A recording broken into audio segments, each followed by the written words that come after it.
I usually just say where I am because I'm very proud of that. I'm from Iowa. I grew up there. I wasn't born there, but I spent most of my life in Iowa and the Midwest in general. And I'm also Indian and I'm also Muslim. Became very proud and confident in who I was. And I didn't care, if people want to make assumptions, which they always will. No matter what, people will always make judgments. So I was like, why not just be myself and wear that proudly? But my parents, they raised me to just be very, very proud of who I am. They never, ever said, conceal this part of your identity. They said, just be proud of who you are, always. And then they understand that being different is the true strength. But as a kid, that's really not the norm. I embraced it. I embraced what made me different. I was just like, it is what it is. And if you go home smelling like a spice rack, great, tell your parents about it. It just was me taking a chance on myself and other people giving me an opportunity and taking a chance on me. So that would be something that I would really push people to do, is just bet on yourself. Because I bet on myself then. I was like, I am going to figure this out. Please don't have a scarcity mindset. If there are 100 people, 200 people, 300 people, 1,000 people, 1,000,000 people, 1 billion people doing this and building their versions of 25%, that is like our biggest success metric. Because what does that signal? That signals to the market that there's a need, that there's a demand for this, and that's where we need to invest, right?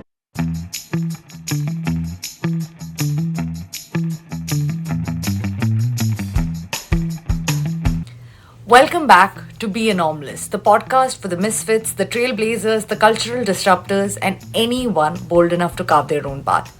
I'm Sai Menon, and today's guest is Hiba Irshad, founder of 25%, a media, talent, and cultural strategy company focused on elevating South Asian voices around the world. She grew up in Iowa as an Indian Muslim navigating multiple identities, spent her early career in healthcare and cancer research, and then made a bold pivot into entertainment and media, an industry where she had no roadmap, no connections, and no guarantee of success. Through relentless curiosity, hundreds of cold outreach messages, and a willingness to bet on herself, Hiba built a career spanning music, entertainment, talent partnerships, brand strategy, and cultural storytelling. Today, she is helping brands, creators, and communities tell richer, more nuanced stories about what it means to be South Asian in a global world. In this conversation, we talk about identity, representation, confidence, entrepreneurship, and the power of building something that doesn't yet exist. More importantly, we explore what happens when you stop trying to fit into someone else's definition of success and start creating your own. So let's get into it. Welcome to Be Anomalous, Hiba. It's so good to have you here. Before we dive in, how would you introduce yourself without the resume and the titles? Well, before we begin, hello, Sai. Thank you so much for having me. How would I introduce myself? This is really difficult. I don't think I'm the best at introducing myself, but I usually just say where I am because I'm very proud of that. I'm from Iowa. I grew up there. I wasn't born there, but I spent most of my life in Iowa and the Midwest in general. And I'm also Indian and I'm also Muslim. So I always lead with that because I think my identity is how I like to introduce myself. And hopefully when I share my identity and where I grew up, it can give people a little bit of background on who I am, because my hope is that I represent that fully, just being me, just being present, just being myself. Have you always felt so comfortable about it, or was that a struggle? I think there were different points in my life where maybe when it came to faith, it was challenging, definitely post 9/11. I was 10 or 11 when it happened, and I was always proud to be Muslim, and I knew what Islam represented. I knew what being a Muslim what it meant to be a Muslim, and who I was as a Muslim, and how I learned the religion and faith. So it was I never hesitated to say, the faith that I belong to or that I practice, but I think I was scared by what I thought would be people's reaction to it. Yeah. And how did you kind of reconcile with it, like throughout this process I growing just up? became very proud and confident in who I was. And I didn't care, if people want to make assumptions, which they always will, no matter Yeah. what. It could be Yeah. a good, you can have I guess, the most ideal background and people will Yeah. still pass judgment. So I knew that. I knew, I can represent or have this on my resume or, have gone to school here or done this or have this degree. And it just doesn't matter. People will always make judgments. So I was like, why not just be myself and wear that proudly? So Yeah. And it's a journey, right? Getting to it is that point of, yeah. it is a journey. It doesn't always come like easily to people, and I think it just takes practice. But my Yeah. parents, they raised me to just be very, very proud of who I am. They never ever said, conceal this part of your identity. They said just be proud of who you are always. How was your upbringing like? Did you feel accepted? Accepted. Yes, I did feel accepted I think I was very lucky. And I know that wasn't everybody's experience growing up. And I realized that that is a major privilege because when you look at me, you don't, you can't necessarily make out that I am Muslim. I don't wear Yeah. hijab. Um, I don't wear a headscarf. So I think people just assumed, okay, you're Indian, but they didn't know that I'm Muslim. Muslim. So I think I always felt accepted. Yes, people would make comments and things like that. When I was in school, I'd get made fun of, like the typical stereotypical jokes, right? Like literally, you're so hairy, or you smell like a spice rack, or all of this stuff. And Yeah. kind of just, when I was that age, I think sometimes it would make me sad, but I never felt not accepted. I just felt like these are just dumb kids who are bullying me for whatever reason. But I You had were very matured. yeah, and I had my people, and I had a really good group of people who were accepting, and my crew. So it always felt really good to have that support system. Yeah, that's important to be able to feel that. Like, I mean, also be able to feel like you're part of a community, even though you don't fit in another one, or people are bullying you. Yeah, absolutely, So absolutely. you've moved across so many different worlds. What connected all of those chapters right now? Like, in the sense, you yourself said that you grew up in Midwest, and then you're Muslim, you're Indian. I myself had that journey of, feeling like I don't, like when I go back to India, I feel like I don't belong there because the people over there treat me. I mean, I grew up outside. So there's that whole battle and journey. How do you connect all those worlds? Honestly, and I know I keep saying this, but it's just being myself. I'm not faking anything. I'm just showing up as who I am, what my experience was. I spent so much of my life in India, in UAE, because my dad's family is from there. Okay. And so I would go back every summer, sometimes multiple times a year, winter breaks, during school. It's where I would choose to be because I truly enjoyed it. I truly enjoyed it. So I think what brings it all together, or how I explain it, it's who I am. I'm not, trying to necessarily fit in or prove something. It's just like, this is who I am. This is what my upbringing is like. So it's authentic. Yeah, I think that truly helps. And I feel like you had that journey very early on, and then the acceptance of who you are, because a lot of people struggle with that, especially when you're called out these different things. Where did that come from? Where did what? The confidence in yourself and the confidence in who you are, because a lot of the time, especially kids, they try to fit in um into like the normal lives, like they don't want to be different, Yeah. which is, and then they understand that being different is the true strength. But as a kid, that's really not the norm. I embraced it.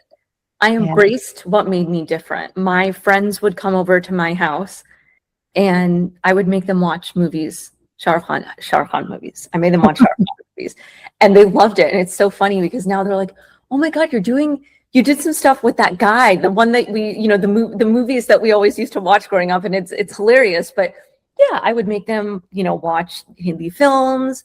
They would eat Indian food. A lot of them were introduced to Indian food at my parents' house because that's what they were eating. My friends were coming over, and of course, my mom wanted to feed them. Yeah. And she made other things. My parents made other things as well, other cuisines, but of course, predominantly they made Indian food at home. So when my friends would come over, I'm like, well, my parents have Indian food. Do you want it? So a lot of their introduction to, Indian culture and Muslim culture was just at my home. And it was, that I just embraced it. I never was like, oh, I need to don't make desi khana. It's going to make the house smell. I was just like, it is what it is. And if you go home smelling like a spice rack, great. Tell your parents about it. You know what I mean? It was like that. So no, I think I just really, really embraced it. But I think confidence in general, it does take it takes work. It's not always just like, I'm a naturally confident person. It's the product of everything I've experienced in my life. And there have been points in my life where I haven't been as confident. I mean, even now, today, a few hours ago, I was doubting myself, like, what am I doing with my life? I just don't feel like I can show up, the way that I want to, or am I actually, succeeding all the time. So confidence is something that you have to continuously work on. So what do you do in those self-doubt moments? What has helped you? I try to be as resilient as possible and grateful. I think gratitude is something that we all take for granted, especially me. I mean, my personal experience with gratitude, I have to think about how blessed I am every single day to be able to do what I love, because not everyone has the luxury or the privilege of doing what they love. Yeah. Doing what you love it's the most fulfilling feeling in the world. It doesn't feel like work. Yeah. It really doesn't feel like work. It's just you being. That's what doing what you love is. It's you just being. The act of being is doing what you love. So I have to remind myself that in those hard moments when I'm doubting myself, I'm like, wait, look at what I have. My family, my support system, I'm so grateful for these opportunities, for my network, for my partners, for people who believe in me. Yeah. Someone messaged me today. They were like, Eid Mubarak, you're doing so great. I'm so proud of you. And I was like, wow, I'm so grateful that I have that. I can't imagine doing what I do if I didn't have that, and it seems so simple. And I feel like people ask me this question a lot. They're like, what's advice, or what is some advice that you would give to people? And I'm like, have mentors and have a support system, because sometimes that's all you need. It's not necessarily somebody investing in me or introducing me to, XYZ person. It's people in my community and in my network who are telling me you can do this, and they mean it. You know what I mean? They actually mean it. That is what I think really keeps me going. Yeah. I think that's, like you said, it's really underrated, but it's such a great way to remind yourself and have those people around you, because it's hard to cut people out, but at the same time, having and saving your energy and knowing who actually believe and deserve you is really important. So that, that's what will keep you going. Yeah, but gratitude over gratitude. Over everything. On the hardest days, just go back to, do I have food? Do I have water? Do I have shelter? Do I have family? Do I have small things? And build from that. Changes everything. Gives you so much more perspective. Absolutely. So tell me a little bit about the choices that you made. When did you decide what did you always think or know what you were going to do? And, Never. Never. There was something that I was drawn to in the world of entertainment. Mm. I never knew how to get there. I didn't think it was possible. I was like, it'll just be this thing Yeah. that I want. We're never going to achieve it because how do I get there? So when I was in college, I was pre-med. I was working in GI research. My dad's a gastroenterologist, but I just so happened to work in GI research at the University Hospital. I went to Romania. I did a public health internship or fellowship rather. And I loved healthcare, and something I was drawn to. I've always been drawn to improving people's qualities of life. And that's what I believe, healthcare is. It's like, can you improve somebody's quality of life?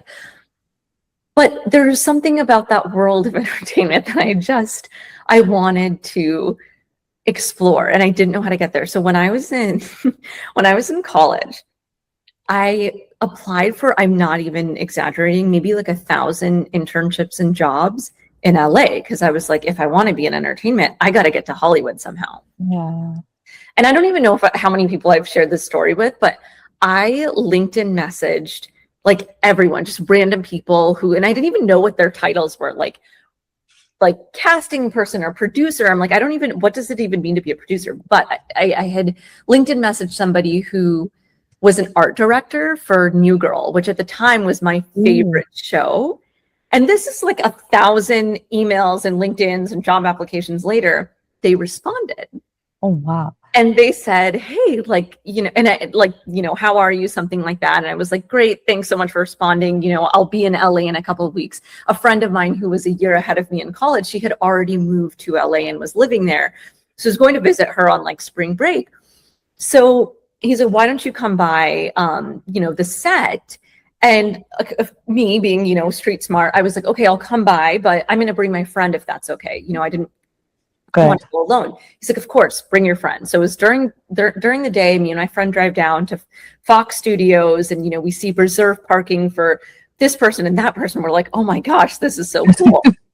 So we meet this guy, and he takes us to the set, and they're filming like promo content for New Girl, and the whole cast was there, and we saw the different sets, and he's explaining how he brings these characters' personalities to life, and I'm like, this is so cool. I have to move to LA after I graduate. This is what I'm going to do.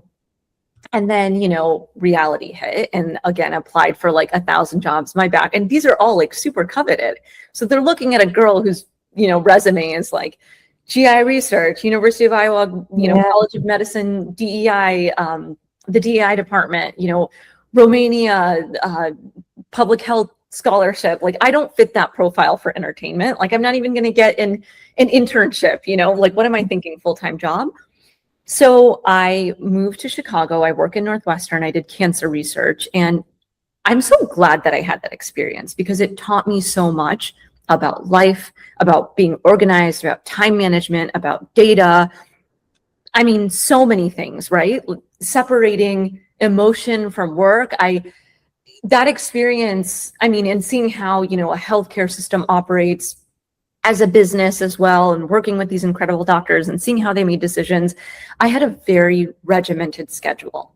I would get to the hospital by 7:30, leave by 4:30, come home, go to the gym. I had my meal prep ready, stuff that it was so funny. My sister, who was living in New York at the time, she was like, I can't get a hold of you after 9 p.m. And I'm not a night person, but it required me to have that level of like time management because you couldn't take your work home, it would be a HIPAA violation. So after 4:30 or 5, you leave the hospital, you're done. So but I learned so much through that experience. I met with patients. I was working in clinical trials, bringing people on to various clinical trials in different phases, going through inclusion and exclusion criteria. For a lot of them, they're getting placebo, they're getting the drug. It was just an incredible experience. But I had this opportunity to work on this tour called Slam with Shah Rukh Khan and Deepika Padukone and Abhishek Bachchan, and friend of a friend was like a local promoter for the Chicago leg of the tour. And they're like, hey, do you want to work on this? Again, no idea what that meant. I'm like, sure, whatever. I'll do anything to just be a part of this world. And I did that. And I made some friends on that tour. And it was. Did you have to quit your research? No. It was just like a couple of months. And then like the main thing was, of course, a week, but it didn't feel like work. And I would go to work and then I would drive to the suburbs. You know, we'd go to, this was the Sears Center, I think, you know, it was, I mean, I don't even know how many hours, but it just didn't feel like work. I was like exhilarated and I was like, this is what I have to do. And then I heard about this company named Sava, and my dad had asked me to download this app for him. And I was in Mumbai meeting some of those friends on this tour, and I see this Savan billboard. And again, I start reaching out to, you know, various people at the company. And after meeting them a couple months later, I joined the company. And I think they believed in me. They saw, you know, this maybe drive or hustle, or I don't know, you know, at that time I was like 23 or 24. But I knew that I wanted to be a part of that world. And then that began this other journey in my life. The music journey that I didn't see coming. It just was me taking a chance on myself and other people giving me an opportunity and taking a chance on me. So that would be something that I would really push people to do, is just bet on yourself. Because I bet on myself then. I was like, I am going to figure this out. And again, I also want to caveat that with, I was 23 at the time, so I didn't have much to lose, you know. Yeah. I'm, you know, 23 or 24. I'm a couple years out of college. I don't have that much work experience. I'm making a career pivot. It's easier to do those things. Yeah. You know? I'm not married at the time. I was with my now husband then, but you know, I'm not married. So it was just easier to make those kind of decisions. Like, great, I'm going to pick up from Chicago, move to New York, completely different industry. And by the way, I had 3 job offers in pharma and in clinical trials. Like, one was at Mount Sinai Hospital in New York. One was at another pharmaceutical company a little bit further out. One was in Chicago to a pharmaceutical company, all paying me more. All, you know, paying me more, just being that next step in the healthcare or cancer journey or clinical trial journey. But yeah, I just kind of bet on myself to do something different. I mean, you say that it's easy because you were 23, but still it's not. Like you said, that these are like high paying jobs that's right there. And you have to choose. Like, it's a huge risk that you're taking. And at the same time, also pivoting from something that you studied, pivoting from something that you worked, you know, sort of your whole life, and going into something that's so completely unstable. You have no idea where you're going with this. You don't know how it's going to grow. How did you sort of like, do you have any apprehension in terms of getting into this? And also, how is your family? Of course. So much like, is this going to work? What am I doing? What's the next step in my, you know, career after I do this? My parents were like, what is this? You know, this is what your career is now. What does that mean? Because no one around me took that path. So I didn't know that this was even a path that I could take. Yeah. But I created that path for myself. And I think that's the thing. Like, even if you don't see people around you who, you know, you can, you know, ask for advice or guidance, which I do think is really important, you can create your own path. Yeah. You can create your own journey. It's never going to look like this. Yeah. You know, it's always going to look like this. Yeah. And so that is what I did for myself, which was I guess to your point, it probably wasn't easy, but if I look back and I'm trying to make similar decisions now, there are other things that would give me pause, right? Yeah, I get the fact that, you know, the responsibility part of it, that was not there. So it seemed easier, but still at that point, it was difficult walking away from these, you know, secure jobs and moving into something that might be unstable. But I also like the fact that you said that you, even through this process, you were really, you knew what you were doing. The streets partners that you said that I'm going to bring my friend. I'm not going, like, you know, you were smart, like you were not dazed completely by this whole new world. You kept it real. I think that is a product of me having 3 older sisters, and I think I grew up really fast. And my parents also trusted me to travel the world by myself. My dad would send me to India and Dubai by myself all the time. I went to Paris with him when I was like 14 or 15. He had a conference and he's just like, here's some cash, go roam the streets of Paris. I mean, this is before smartphones and all of that. And this is, almost 20 years ago. Yeah. 18 or 20 years ago. He's like, here's some cash, go enjoy. I like went to Zara. I went to a couple museums by myself while I'm waiting for him to, finish this conference. But I think they just trusted me a lot because they're like, oh, okay, she has street smart. So no, I mean, that sounds like great parents, great dad. I always get emotional when I talk about my parents because I truly have some of the most incredible parents who are like my best friends. They are also like parents. They're not always best friends. They are also parents, but they're the most incredible people. And that's really important to have. And I feel like your values and the confidence and everything is shaped through that. I mean, I can see that. Oh, thank you so much. Thank you. Well, thank you and thank them. Yeah. Yeah. So then from there, how did you kind of move into the entertainment world? How did that kind of shape the growth of your career trajectory? Yeah. In that role that I had, you're working with adjacent industries, right? Because none of these things work in silos. When you're working in entertainment, you're working, in media and brand, tech, all of it kind of blends together. So you have to, learn all of those skills and be able to do all of them so that you have a holistic view of, of music and entertainment, because it's all related, right? We were working with, the streaming services to get music licensed in some, TV and film projects. And so I got to work across like several different industries, which I think I'm so grateful for because it just really deepened my skill set. Yeah. While you were in that role, did it help you understand what interests you? Yes. In terms of in entertainment? Yeah. Yeah, it did. And I didn't know anything really about the music business or the music business or, how music is produced. Like, of course, was a huge fan of music. Again, I attributed this to my upbringing because my dad was born in the Middle East, grew up in India. Mom was born in East Pakistan when it was Bangladesh, came to the States when she was 11. So the taste of music that she had, she grew up listening to, Queen and,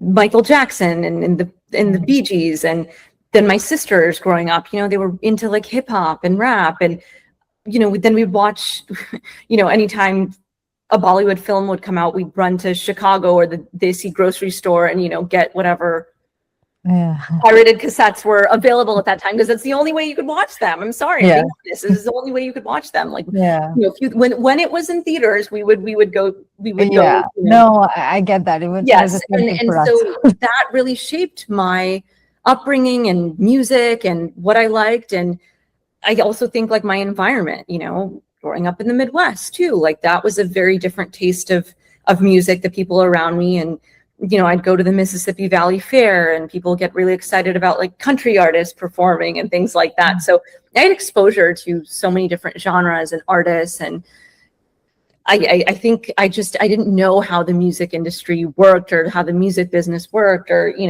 but yeah, I just learned it. And I think I was a good A&R and creative, and I didn't know that. So I think that's what is something that I discovered about myself. I was like, I didn't know I had a creative side. I thought I could just do like the healthcare, the strategy or, the business development, because I'm a really good people person and I know how to leverage networks and relationships and, convert that into business. I had no idea that I was a creative. And I think it's the biggest compliment when someone tells me I'm a creative. I'm like, I am. I didn't know that. I still don't believe it, but I think I am. Yeah. I mean, obviously, to have the career trajectory that you've had, obviously you are creative, but do you think it's the the desi in you that, kind of always moves away from the creative side? Is that, Uh, do you think that it is? Not necessarily. I don't think so. I think you're gonna laugh. I really do think that I've become so, not become so, I've always been so filmy. And you see these things, like I'm such a hopeless romantic, and I blame the Movies. Karan Johar films and films because it's made us like believe that somebody is gonna, carve your name into their arm, and like Yeah. stuff like that. But yes, I think I don't think that it was the Desi in me that like moved away. I think it was, here's how I can bring, another perspective into creative. I can bring a business, Yeah. the business mindset into creative, and like, That's support. new. Yeah, which is really, really important, which is really important. So was this role in Mumbai or? It was in New York, but I spent a lot of time in Mumbai. So how is the work experience different, or the work culture different from New York and Mumbai? I think New York and Mumbai have very similar energies, but of course Yeah. there are, different. It is a different culture, but you find your people. You find the people. It doesn't matter if you're in India or if you're in Mumbai or if you're in LA or you're in New York or you're in Chicago. I think you just find your people. So I think, again, everyone who we worked with, they were hustlers, and they had that, nothing is too small or not attainable mindset. They were like, we can reach for the stars, so let's do it. So that's who we ended up collaborating with. So how did it shape your your journey from there? From there, I always knew whatever I wanted to build. I mean, this is just going back to like who I am and my identity. I always knew I wanted to. Sorry, I'm actually going to backtrack. What always excited me, I think, in life was our community, our culture. So South Asian culture, South Asian community, anytime there's an opportunity to, go to a Diwali event or perform or participate in a Diwali event or celebrate, Eid with, so-and-so people, or go see a movie, that came to our theater.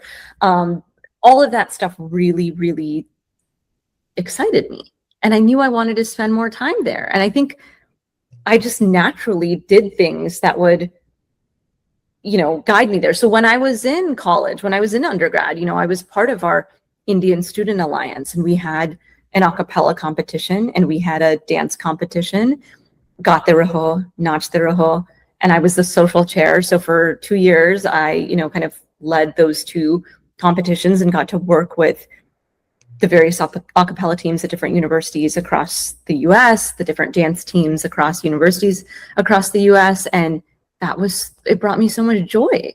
So I think I was always trying to find that joy again, or create it, which is where I am now. It's creating that joy through work. So it's always been about community and identity. Those two things have always driven me. Did you ever feel like South Asians were misrepresented in the media? Absolutely. Or did you see that? Yeah. Absolutely. There's so much nuance to South Asians. So much nuance, and I think when we talk about South Asia, automatically we go India. Then we're like, okay, Pakistan. But it's like, no, there's so much more in South Asia, right? It's so many other countries and languages, and within each country, each state is different and has their own language and has their own culture, religion, food, history. And I think that is something that's so important to capture.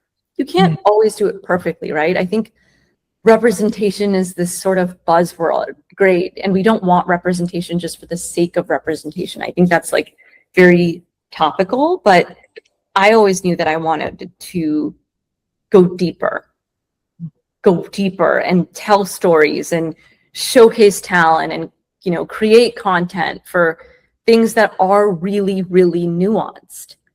For me, as an example, I'm a nuance. I'm Indian, I'm Muslim. My mom was born in East Pakistan when it was Bangladesh, but she is Indian. She has some family in Pakistan. Her dad is Tamilian. At home, my Nana speaks, his native tongue is Tamil. So he speaks Tamil. My dad can speak Kannada, Konkani, Telugu, Hindi, Urdu, and differentiate between Hindi and Urdu, like should Hindi and Urdu. And, my husband is Hindu, he's Punjabi.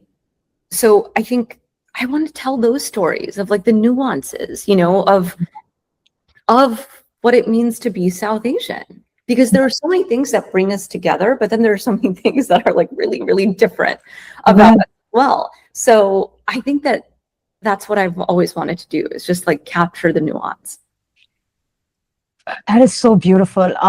I mean, I feel like in your house and the exposure that you have with so many different culture, that itself is such a great learning. And also you feel like part of so many different community, yet one community. Yes. And you mentioned about the fact that, it is misrepresented. I feel like a lot of the times it's also misrepresented in our own community. Yes. Yes. So how do you kind of, you have to be teaching your community while teaching outsiders that, what we are, who we are, how we are, like all of those different things.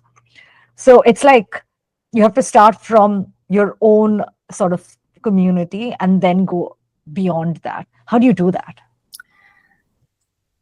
I think it's storytelling. Education is storytelling. All of it is, it boils down to storytelling. And you can do that. It doesn't necessarily, you don't have to literally storytell or educate as in like a TV show or a film or something like that. There are so many different ways to do this, right? There's not one right way to storytell. But when we talk about nuance and just me, my story, there are hundreds of millions of people who have that, right? But how come we only see one version of what it means to be Indian or Muslim or Pakistani or Bangladeshi or Sri Lankan or Nepali? We only see, that one version of it. So I think it's, again, those nuances are so important to capture, and you can do that in many, many different ways. If you want to, produce a show or, film, go for it. Great. Release a song, whatever, do it. All of that is great. And I think it's all really important. So in the business side of things, why do you think that doesn't exist? And what made you create 25%? I'm not sure why it doesn't exist. Because there is a business to it, right? Like, I mean, it is a money-making space. In the sense that, Inshallah. yeah. I mean, the audience is there. That's what I mean. Like, no, there is it an audience. definitely is. There definitely is a huge market for this, right? There is. And it's not just the 25% of the world, right? Your TAM is not just 25%. It's so much more than that. I don't know if I can answer the question of why it doesn't exist, but why I started 25% is because I admired and looked up to other identity-led studios for other communities that I thought really had a significant impact with narrative, with, putting capital back into our communities. And I wanted to do that. That's my way of giving back, right? Again, whatever I do, I want it to serve humanity. And if it's serving humanity through storytelling, to, putting money back into people's pockets, to being able to help creatives monetize, then yes, that is why, I did this. That is the purpose of this, and it's not easy. It is not an easy journey because it's, to your point, there are really great organizations that exist, right? And there's space for all of them. Everybody has their own lane or nuance, if you will. But I think that for me, it's the only thing I can do. It's the only thing I can do. Yeah, I mean, being authentic to yourself. You've added, like you were talking about nuance in the community aspect of it, but you even in your career, there's so many different facets and it's hard. Like being an entrepreneur, being in entertainment, being in the minority entertainment, Yeah. and it's and being female owned. There's so many like challenges in the sense how people see it because of how hard it is. Uh, but still, why did you choose to build this? And also give us a little bit about 25% and what you Sure. do. I chose to build this because I genuinely feel that this is, like I said, the only thing that I can do, and what I don't know if it was what I was brought on this earth to do, but a product of the things that I have learned and how I can give back and how I can contribute to society. That is why. That is the why. I think if I have to answer, I think that's why. There's just no other thing, and this is just, it's what drives me and what makes me happy, and what brings me joy. And what is 25%? I'm going to contradict myself, because I do think that you should be able to articulate what you do in like one sentence, and it should be easy. But again, there's so much nuance to 25% because it's a product of everything that I've done in my career. Mm-hmm. So I was actually watching an interview with Kareem Rama from Subway Takes. I think he was on a panel at Adweek, and he's like, I don't look at data. My first job, I had to be very analytical and look at data, working in research. But I don't think it's necessary for like everything that I've done. But when I was working in music and, tech, they wanted you to make data-driven decisions. So if I were to go based off of data and what people are investing in now, right? I would have created something in like the AI space, but I don't really use AI. Like, I'm so analog. I don't know if, again, like that's right or wrong, or people are like, you're so stupid.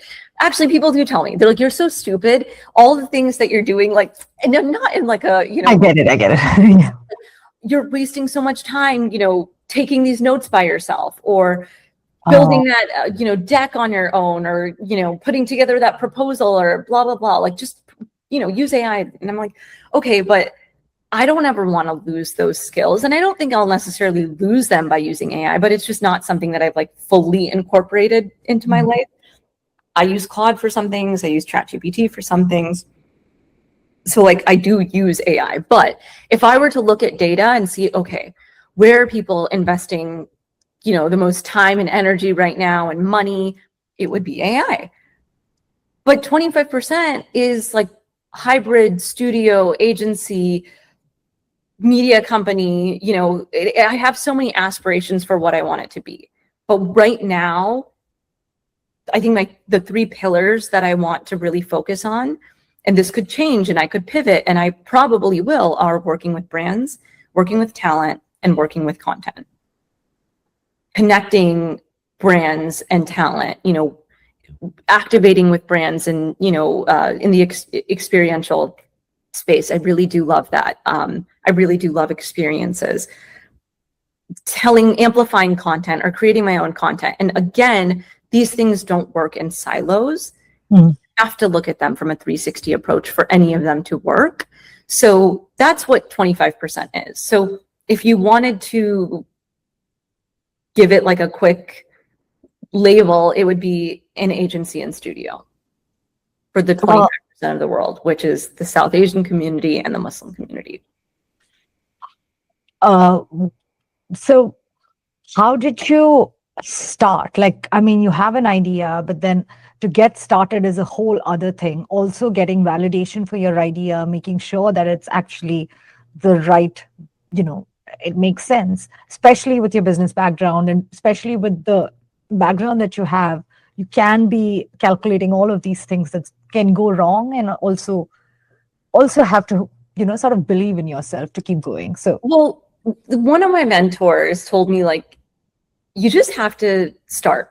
You have to start and just do. So about a year ago, when Shah Rukh Khan was making his debut at the Met Gala, a friend of mine, who was working with him said, look, we're coming to the Met. I'm like, great. What are you doing in terms of press?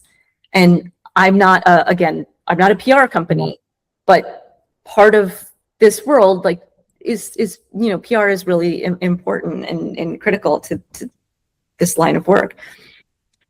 And so I said, look, here's what I can do, and that kind of sparked one thing. And then people were like, oh, is she starting a PR company? I'm like, no, it's not a PR company, but there will be aspects of PR that I do, right? Like that's a part of it. So yeah, it's not that, like, and I don't want to necessarily label it, but 25% is a product of my experiences and services that I want to provide for this community. Yeah. And did you have to fundraise? Did you have to bootstrap? Like, how did you kind of go about the funding aspect of it? Yeah. So I haven't fundraised just yet. Yeah. I would like to at some point, but I've just been, working with various clients and partners and bootstrapping. Yes. Yeah. So how do you find your clients? Is it the network that you already have? Also, what is the transition that you had to do? Like, you're at this point where you sort of have to sell yourself. How did you kind of learn that?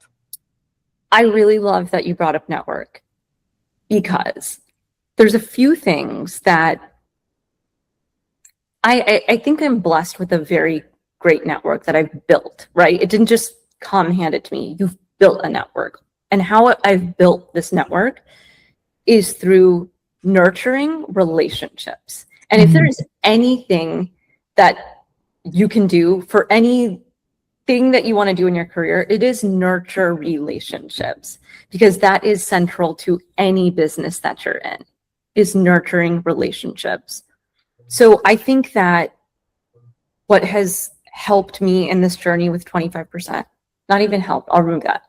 What has enabled 25%, not helped, it has enabled 25% is the relationships that I have been able to nurture and the people who've believed in me. So those are the two things. It's not necessarily even about selling myself, because when I call upon my network and these partners that I'm working with, or these people, they know who I am because we've had that relationship for so long, right? And it doesn't feel transactional. And I'm saying, hey, let's do this together. I genuinely want to work with the people I've built relationships with. Now, if there are new partners and new clients and new initiatives that I want to take on, of course, but you have to be willing to nurture that. It's not going to happen overnight. It almost never does. It's a very long journey of nurturing relationships and being very patient, because they could translate into nothing. You could put in all of this work and all of this effort and work so hard. That doesn't necessarily mean that the outcome is going to be, that six-figure, partnership or deal that you get done. It may just not happen, but you learn so much during that process. What were the challenges that you had once you started working for yourself? I think working for someone else versus working for yourself, there's so many different things that you have to learn and also unlearn. What were some of those? I'm still learning them, teaching myself how to do everything, and the constant belief in myself and having to pick myself back up every single day, multiple times a day. I could have a win and then I could have a loss in the same hour and be very down low here, and then like something brings me back up here. But it is that battle that you have with yourself every day. Like, oh, I mean, I have this all the time. Just before you call, it's like, it's exhausting. And I think it's that constant self-belief, because that is so important. You cannot let the self-doubt take over, because it does sometimes. I want to be really honest. I wake up most days and it's hard for me to keep going, but then something pulls me back and says, like, you can do this. And I hang on to that little thing that I tells think in your like in the what you've said about your journey, it is pretty evident because people give up after post, like, after messaging multiple times on LinkedIn, and, they just give up on the industry, but you never did. You kept at it, and you kept, dealing with those rejections. It's hard. it's really hard. And so what were you messaging? Oh my gosh. When I was messaging, like when I was in college, hi, here's my background in healthcare. I really want to work in entertainment. I want to pivot. I know nothing about this industry. Would love to meet for a coffee. Yeah. Or, I mean, people weren't really doing like Zooms or virtual things back then, or, that it's just cold outreach constantly. Yeah. I think, it's extremely underrated, but that can get you a long way. It does. And then when someone responds, you're like, oh my goodness. Yeah. I I think that's the thing. Oh, it gives you a Yeah, glimmer. it gives you hope because I mean, when you are messaging, I think you're messaging without much hope. Like, I mean, so when it lands, it's like, oh, wow. It's almost like shooting darts in the dark. Yeah. Yeah. It is.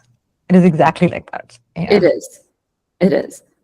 So how do you see the industry changing, and the media landscape changing? I feel like there's more opportunities for South Asian now, and it's changing a little bit. Do you think that's the case? Because there are more known faces.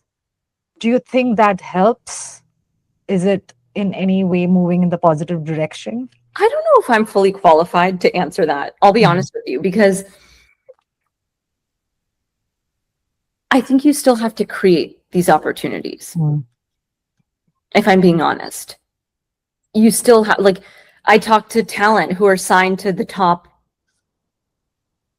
agencies or have great managers or have great, but sometimes they're just like, well, we still need support. And that's not, that there's so much more work to be done. So I don't know if I'm fully qualified to answer like where I think that it's going, but I'm hopeful because I think there are people who are very enthusiastic about our community and really want to support. So I feel enthusiastic and optimistic about where things are heading.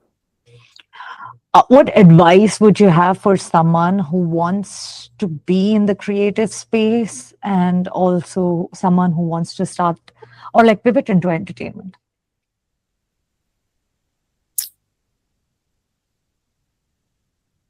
I think being able to just roll up your sleeves and boots on the ground, get whatever experience that you can and exposure that you can into the industry. It could be, and this is the thing, like no job can be too small. If it gets you exposure into what you want to do, and this goes across this isn't for entertainment or media, it's for anything.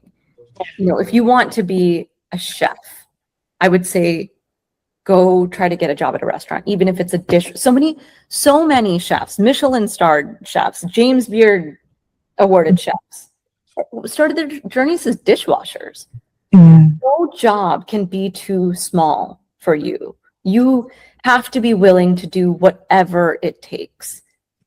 And that's the advice I would give to anybody till this day. And I will continue to do this because nothing is more satisfying. If I have an event or whatever, I have like the most hilarious stories, but I'll give a few.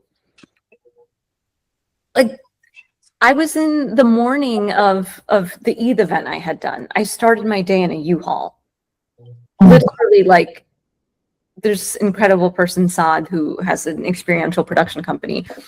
And he was like the backbone of this event. But anyway, he like picked me up in a U-Haul. And, we were literally taking things out, loading them onto a cart, moving them, unboxing.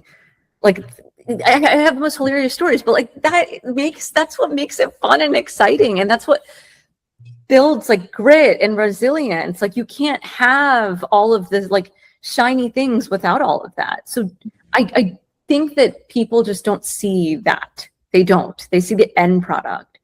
Someone told me, wow, how do you get so many sponsors for things? And I'm like, Oh my goodness. First of all, I don't, or literally verbatim, how do you get so many sponsors? You don't have that many followers. Wow. And you just kind of have to like, I laughed to myself a little bit because I'm like, that's, vanity metrics aren't indicative of like your worth or your network or your ability to sell or pitch or your network or, I mean, it's such a small part of the story, right? Like not even one, maybe 1% of who you are is like your social media followers, if that. So I think that is the biggest piece of advice I would give is like, just get the exposure, do the hard work. Where do you see yourself in the next 5 years? I think that's hard, right? It is hard because it's changed so much in the last 5 years. Like my hope is that, actually, I'm going to change that because I also believe that you create your own destiny. You do by like the work that you put into something, right? I would love to tell stories in the TV and film space with a female South Asian perspective, a female Muslim perspective. I would love to tell stories there. So I would love for 25% to be the home for South Asians and Muslims in the media and entertainment world, and support creatives, being able to tell other people's stories, be able to fund those stories, be a Hello Sunshine or an A24. Like that is my hope for 25%. Oh God, that would be such a proud day for all of us. I mean, I can't wait for that. I think also, I mean, thank you so much for doing this. Thank you so much for having me. I'm it's interesting because I am, even though like I say I'm still so young, but then it's like I have all of these gray hairs that tell me otherwise. I am still young in this space, right? I'm not an expert by any means. I have so much to learn. I have skills that I need to develop. I really have such a long way to go. So I don't feel like an expert. I am not an expert in this. That's why I don't feel qualified to answer some of these questions. But I'm so grateful for, you reaching out to me and being so tenacious about having this conversation, because I think it is so important. And I always want to share my perspective, and hopefully that does inspire other people to also start and join this space, because we need more. Yeah. And I want people to understand that please don't have a scarcity mindset. If there are 100 people, 200 people, 300 people, 1,000 people, 1,000,000 people, 1,000,000,000 people doing this and building their versions of 25%, that is like our biggest success metric. Because what does that signal? That signals to the market that there's a need, that there's a demand for this, and that's where we need to invest, right? So when we're speaking to people and they're saying, maybe you should start an AI company and then we'll invest in you.